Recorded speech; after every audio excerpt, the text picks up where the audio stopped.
All right, we are here today with Mr. Watkins. I appreciate you being part of our class. My pleasure.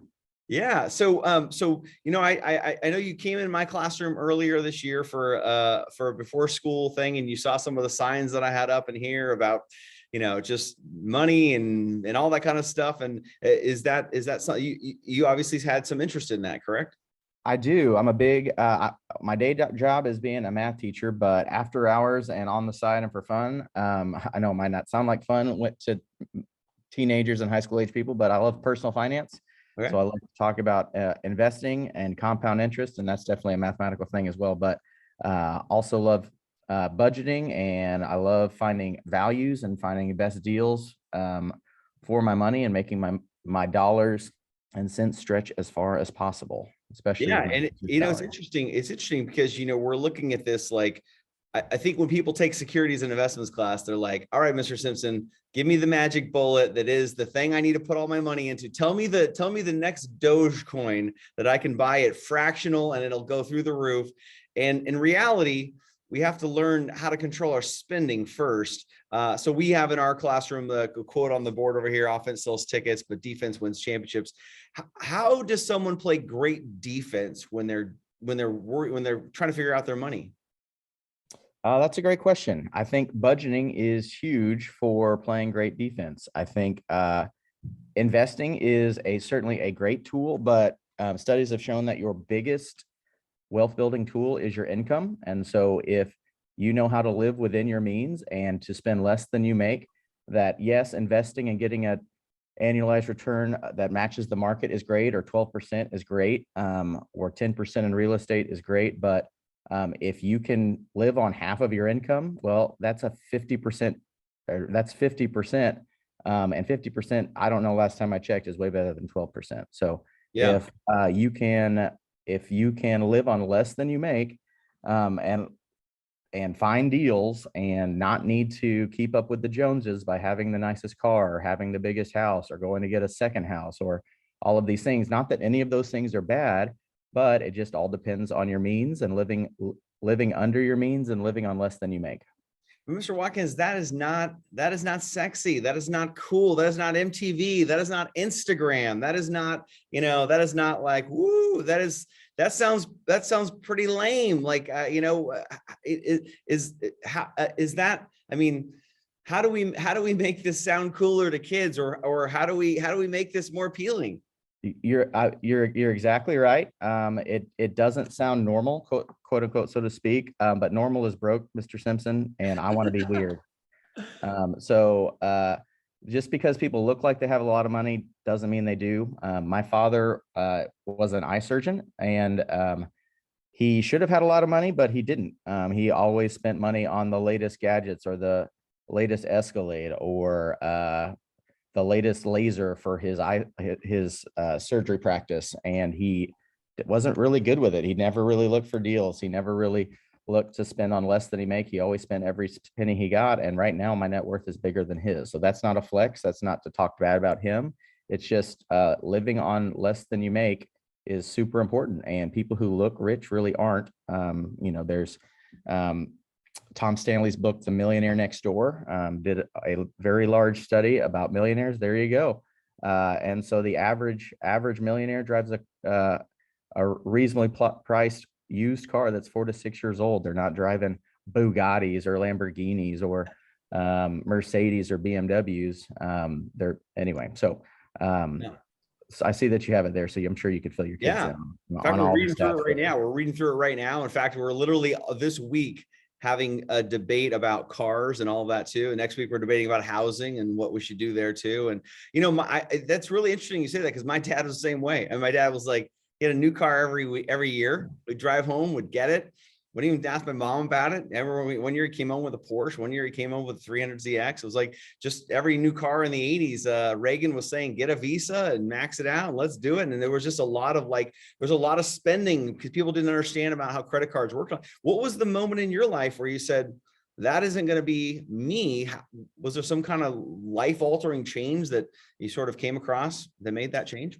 I'd say two things. It wasn't one moment. It was just kind of this perpetual feeling that I knew my dad had a large income, but I went to sleep every night worried about money, worried that my truck might be repoed in the middle of the night, worried that my dad bought too nice of a house and might not be able to make the mortgage, even as an eye surgeon. So Wow. that kind of just racked my brain. And I lived with that for a long, long time. And I came across personal finance and investing and realized that, wow, I don't have to have a huge income to have huge investments, and slow and steady wins the race. The tortoise beats the hare every time, as Dave Ramsey says Yeah. in his book. And so, or in the um, children's book. And so, it's not about get rich quick. It's about get rich slow, and that's actually the only real way to get rich. Lotto winners have a more than 50% divorce rate and are bankrupt. 80% are bankrupt within 5 years. And so, to get rich quick doesn't sound like fun to me. Get rich slow through budgeting and investing is the only way for sustainable wealth, and then long-term happiness and fulfillment, if you ask me. So it's an interesting thing. Like Bobby Lowe, I interviewed yesterday, only represents people who have assets that are going to be invested 25 million or more.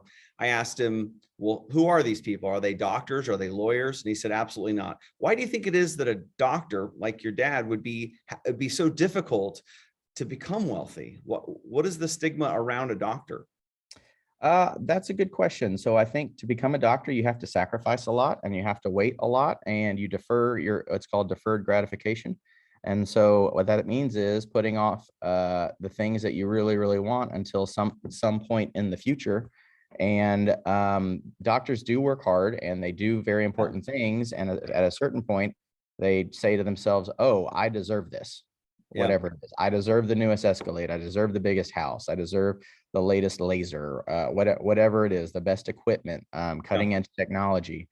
And so I think they have an entitled mentality. Now, granted, they work very hard and they are very smart, but I think it's this I deserve it mentality that they believe they're entitled to.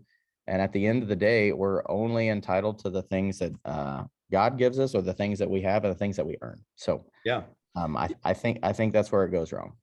My dad just did not like his job. He hated his job. And it was like, he came home and it was like the car or going out to eat or whatever it was like masking this 8 hours or 9 hours of stress and frustration that he had at his job. He was a construction manager and he managed people that would be drinking on the job and doing stupid stuff, yelling at women or whatever. And it was like, he just was frustrated. He'd come home and he'd be like, I deserve this car. And so he would get it. I think with a lot of people though, they come into my class and they say, Mr. Simpson, I want to know the magic bullet for investing. And I don't really want to worry about all the other, the defense that you're asking me to do. I start my class the first quarter worried about defense. Why is that? Do you think that's the right strategy, or should I start it out with, hey, here's an overview of the stock market? Sure. I think the short answer is yes. I think defense is the right strategy. As I said, like is either in the Millionaire Next Door or another study on millionaires said that they interviewed, I think, 500 deca millionaires, maybe it was Thomas Stanley's second book, that said that then the vast majority of these millionaires said that your income is the biggest wealth building tool you have. It's not interest rates. It's not return on investments. It's not, market matching ETFs or S&P mutual funds. That is your income. So like I said earlier, like 12% in market matching funds is nice, but if you can save 50% of your income, that is way better. And that's going to help you achieve your goals even more. It's a much bigger shovel for you to start building whatever you feel like you need to be building. So budgeting, always fun. My wife and I, when we first really started budgeting, I love my wife. I love her. But we both have a similar mentality of wanting to build wealth and wanting to live within our means, but we value different things. Budgeting is difficult. How is budgeting for you? That's a good question. Budgeting has looked differently for a while. So I'm a big, I got into personal finance because of Dave Ramsey. Do your kids know about Dave Ramsey in your course? Yeah, we talk a little bit about Dave Ramsey. We talk about his baby steps over there. We talk about different things within our course. We don't do quite as much as Money Matters, where the whole course is based on him. In fact, I've got people who who disagree with him wholeheartedly Sure. on some That, things. And so we that, can talk about those, and the Dave Ramsey-ish people, and then the anti-Dave Ramsey people. yeah. And, you know, so Anyway, okay, very good. So I just didn't want to talk about this yeah, dude, Dave Ramsey, if they had no exposure. Perfect. So I kind of was introduced to actually as a wedding present from my future brother-in-law. He gave us Financial Peace University, which is his Dave Ramsey's course on personal finance, and so learned about budgeting. At first, we started with paper budgets, and it's never going to be right, or your paper budget's never going to be right the first time. It's always a work in progress. It's an evolution. You Dave Ramsey says it takes at least 90 days or 3 budgets for you to start dialing it in. And so yeah, it's always a work in progress. You don't beat yourself up if the first one's not right. I mean, there's a quote that he repeats, it's not his quote, but he says, if you aim at nothing, you hit it every time. And yeah, so if you fail to plan, you plan to fail. And so if you do not put a name to every single dollar of your income, it's going to end up going away. So, you know, one of Dave Ramsey's quotes is, the money comes in, the money comes out, but only the names are changed to protect the guilty. And so basically, what does that mean? Well, you get an income from your job, and then you have payments on a car or a credit card or a whatever it is. And well, money comes in, and then you got to make the payments. And then all of a sudden you're left at the end of the money with not enough month left. You know, right. and you have you've run out of money is what that means. Yeah. So when it comes to, you know, some of the liabilities that we take on, cars are certainly, you know, they get us to work, they get us home, they get us around, they're definitely important. What is your philosophy on purchasing a car? Do you pay with cash? Do you finance? Do you buy a new? Do you buy used? Do you lease? What do you do? Great question. Because the average millionaire drives a luxury sedan or a luxury vehicle that's 4 to 6 years old, a lightly used one. That's what I try to do. I believe in buying new to me cars because I hate depreciation. I would much rather for the first time spent more than $10,000 on a vehicle this summer, and spent quite a bit more than $10,000 on a vehicle. I paid cash. I have 0 payments. And Wow, how do you do that? I mean, you just have you have a windfall come in, or did you budget that, or how did you allocate that money, that much money for a car?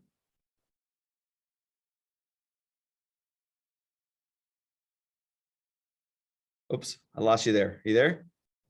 Oh, I can't hear you. There you go. there we go. Are we back? Yeah, Okay.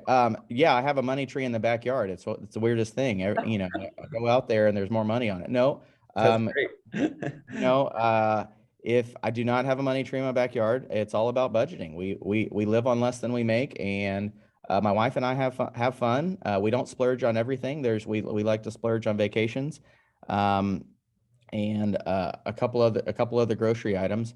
But other than that, we buy quality things. We do our research, and so that at the end of the day and the end of the month, that leaves us with money left over so that we can save.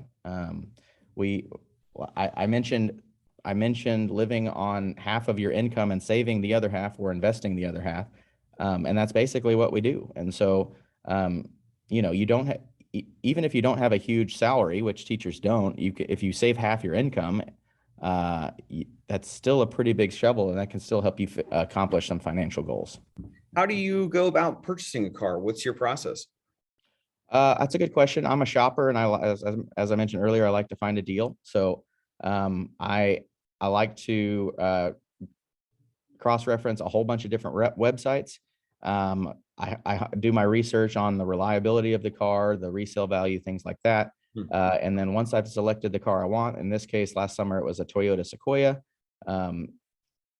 Once I figured out the make and model I wanted, then I looked for the years and then the mileage that I thought was the best combination of longevity and value. And then I started looking one within an acceptable radius. I bought my car 55 miles away To some people that might sound crazy, but to me, I saved probably at least $10,000, Hmm. and especially in the crazy used car market that we did Right. by shopping around and finding the right car with the right miles at the right location. And the cool thing is I bought the car on a Friday and we drove to Colorado in it on a Sunday. And so it was a road trip car and it's a family car, so I can haul my 2 kids around. And it's really awesome. It's a really awesome car. It's built on a Tundra. I'm a car guy, so yes, you can be a car guy and live on a budget. Yep. It just changes the game a little bit. So you're not, I mean, instead of needing to have the newest, fanciest, you can find there's lots of value and lots of deals to be had, especially if you look at the cars that were super cool 10 years ago. Well, because it was there 10 years ago and normal people are broke wanting the latest and greatest, well, you can still find a really cool car that has lots of bells and whistles. So I bought a 2015 Sequoia that had a backup camera and Bluetooth and parking sensors and power everything. And Apple CarPlay even. So somehow I got more technology than my wife's Lexus did. So it was Nice. a really cool thing. Does it surprise you that I looked recently that the most common car purchased by millionaires in the last study, it was on Yahoo News or something, was a Toyota. Like that just did that seem odd to you? Don't you think it would be like a Lexus or a BMW or a Mercedes or Sure. whatever? Why do you think millionaires value Toyotas? I think it's because millionaires don't care about looking rich; they care about being rich, and so Toyotas have high resale value. Number one, they have low maintenance. Number two, they know that they're going to last for a long, long time. I know that the engine in my car, statistically, is built to last at least quarter million miles, if not up to a 500,000 miles with regular maintenance. The engine in my truck has been documented to go to over 1 million miles. So when you do your research and hey, I'm going to try to buy quality goods that last, doesn't matter if it's, doesn't matter if it's a SUV, doesn't matter if it's a house, doesn't matter if it's a polo shirt, doesn't matter if it's a pair of jeans, a pair of shoes. If you do your research and buy quality goods that last, well, you'll have to buy less of them. And when you buy less of them, you have more cash to spend on fun things like vacations or lake houses or boats or a fun sports car on the weekend. Yeah. So vacations, I'm sorry to tell you this, but there's no return on that investment, sir. I mean, that's not going to, that's you put that money out there and it's not going to come back to you 3 years later. Why do you, and by the way, I'm the same way. I value vacations so much, but I understand that it's not I'm not buying, an ETF here. I'm buying something that I'm going to enjoy it and it's going to be gone. Why do you value vacations? Sure. There's a saying that says all work and no play makes Johnny a dull boy. So if there's no sense in making a lot of money or saving a lot of money and not being able to use it. There might not be a quantifiable mathematical metric to put with a vacation, but there is a return on investment on vacation. Right. There's joy, there's memories, and then there's also balance that vacation makes. If you are so tight-fisted with your money, Dave Ramsey says that if you're holding on to your money so tightly, yes, maybe you're not going to let a little bit, maybe not much money is going to slip out, but also not much money is going to go in. Yeah. And so a vacation, the ROI on a vacation is more than just the dollars and cents. It's the memories you make. And then also saying, I earned this money, and then I was also in charge of this money or stewarding this money, because I'm a steward of it, and so that means I get to use it. And so as long as it's within your budget or below your means, and within ratios, I'm all for vacations. Yeah, and it's tough because I love vacations too. But there are people that they love a new car, they love a house they can't really afford, they love eating out, they love all of these things, they don't want to budget, and I deserve a vacation. And that's tough. You have to explain to people that, maybe your vacation is just to go on a hike here in town because you just haven't afforded, what you're going to do. I think it's a tough thing to say people, you can't have everything. Like you need to understand there's going to be, if your vacation is what you value, then that's where you're going to put your money. But everything else is going to have to be diminished to some degree, because you can't, I mean, unless you're making millions of dollars, which, by the way, we're going to watch the 30 for 30 documentary called Broke, where these guys just, I mean, they get in the league and they just spend their money like crazy. And so it's interesting to me too, when I talked to Bobby about like the people who are 25 million and up, I said, man, do they have like, mansions in Westlake? Are they in Vaquero Ranch? He's like, no, they live in their same house. They paid it off. They just, it is what it is. What is your thoughts on housing? That's clearly, especially nowadays in Dallas Fort Worth, if someone is coming out of college and they're trying to become a teacher and trying to buy a house in this market right now, I mean, that's a tough bet. How did you go about getting your house? What do you believe in 15, 30 mortgages? What are your thoughts there? Sure, great question. I think real estate is almost always a really, really good investment. I've owned 2 houses. I bought one. Our first home was in Carrollton. We lived there for 8 years. I remodel every square inch of it myself because I am a geometry teacher, and so I love answering the question, how can I use this in the real world? And I saved over $40,000 doing it. We did something very similar with our Coppell house. And to answer your question, I'm a big believer in Dave Ramsey's recommendation of a 15-year mortgage, where the real estate related payment is 25% to 35% of your income. Okay. How does someone do that in this market when it's a 15-year mortgage, trying to live in Coppell, trying to live in Carrollton? I live in Trophy Club. How do people do it? Like living on a 15-year mortgage? Yeah, it's certainly not easy, and especially hasn't gotten easier with the inflation that we're seeing and the rise in home values. But it goes back to what we were talking about. It goes back to a good defense. It goes back to living within your means and planning for it.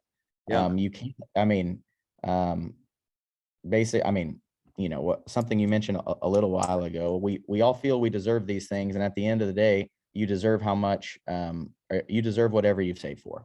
And so if you haven't saved for it, no, you don't deserve it. And I know that that's not what people want to hear, but at the end of the day, like, people weren't told no enough when they were children. People weren't loved well enough to say, no, nobody, you can't afford, it's like walking in a toy store. Hey, I want that $300 toy.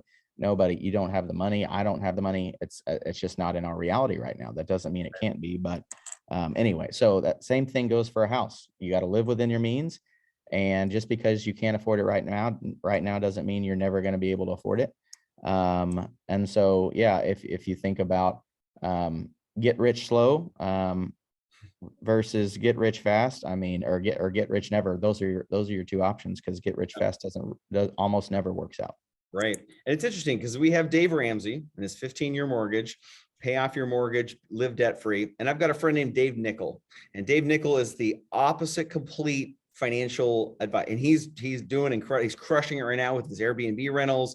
He owns cryptocurrency. His wife and him, he's a pilot. So, he's got a good pension and all that kind of stuff. And his wife runs a Instagram business selling pillows. And so they live like this world that is, to me, I paid off my house this summer and I was pretty excited about it. And he's like, why'd you do that? Like, you tied up all your money in a property, to pay, where you could have put that somewhere in the market, or it could have been making more returns for you, and I'm like, man, it helps me sleep at night to have my mortgage paid off. And he goes, I'll never pay. I'll take loans off my mortgage forever to get the deductions and, all this kind of stuff. And the money's so free. It's 3%, 5%, whatever. That's such cheap money. What would you say to the anti Dave Ramsey housing guy like Dave Nickel? Sure. I think you mentioned it in your story. I think it's lots of the time, it's not about the math. If you're looking at the finances, so if I can borrow money at 3%, but I can invest it at 12%, well, then I'm clearing 9%. Well, that's true, and that's well and good and all, but at the end of the day, it doesn't buy you peace of mind. Right. There is something to be said for and I think it sounds like you and I are similar in this, that I don't owe a single penny to a single man on this earth. And there's lots to be said for that. I sleep better at night because of it. I know my family is secure. I don't have to worry about the bank calling the note on my loan and saying, hey, you got to come up with the balance on my loan. I mean, for very similar reasons that you paid off your house. We paid off our house 3 years ago. Good for you. And thank you. Likewise, sir. It's again, normal is broke, and I want to be weird. And people like us are weird because that's the canned message is that, oh yeah, it's money is free, or money is because it's so cheap at 3% or whatnot. It's basically free, and I'm going to go leverage that and invest the difference and all of that stuff. But people don't really realize that they're playing with fire. And part of the reason Dave Ramsey is that's exactly what he did to become a millionaire the first time. Is he bought over leveraged real estate. He borrowed money to invest it, became over leveraged, and even though he had $4 million in real estate value, he had $3 million in debt, and all of those loans got called at once, and then all of a sudden within 12 months he was bankrupt. So Right. It's a dangerous game to play when you start talking about investing with money that you don't have or money that you haven't budgeted for. So I've got the 17-year-olds sitting in my classroom right now. They're about to go off to Baylor or my college, Point Loma Nazarene, or wherever they're going to go to school. They're going to go to Texas Tech, wherever. What is your advice to the departing senior as they, obviously live within your means, obviously some things like that we've talked about, but what would be other nuggets of information that you would impart on them? Good question. I would say your the two biggest secret to building wealth are math and time. And I say that as a math teacher. You need to understand compound interest. You need to understand, you don't really honestly have to understand it. You just need to know that you need to do it. And so investing in market matching mutual funds is really, really easy. You can get very complicated with investing, or you can use the KISS principle, keep it simple, stupid, or silly. I'd say one way to be in the market in a very, very easy way is invest in something like Vanguard's VTI ETF, which is the total world stock market matching mutual fund ETF. And so there's just one thing you need to buy, and you are represented across the entire globe. Yeah. So the short answer is invest in market matching mutual funds, especially through something like called a Roth IRA. Have you discussed that in your classes yet? Yeah, we haven't gotten to Roth IRAs, but All right. So and tax deferred vehicles like Roth IRAs and 401ks. But like we've been talking about through our entire conversation, your income is your biggest wealth building tool. So living below your means, if you make 100 grand and you can live on 50 grand, well, then you got 50 grand to accomplish your financial goals. And 50 grand for 5 years is $250,000, and that can either buy you depending on what $250,000 thing price tag you're looking at, it can either buy you several really nice cars. It can buy you a modest house, or it can be a great down payment for a dream home, or a vacation home. So living below your means and investing early. I guess that would probably be the other thing is, don't wait till you graduate college. Don't wait till you get your first big boy or big girl job. Invest now. You can, my favorite lesson to teach that's not curriculum for math is called Minimum Wage Millionaire.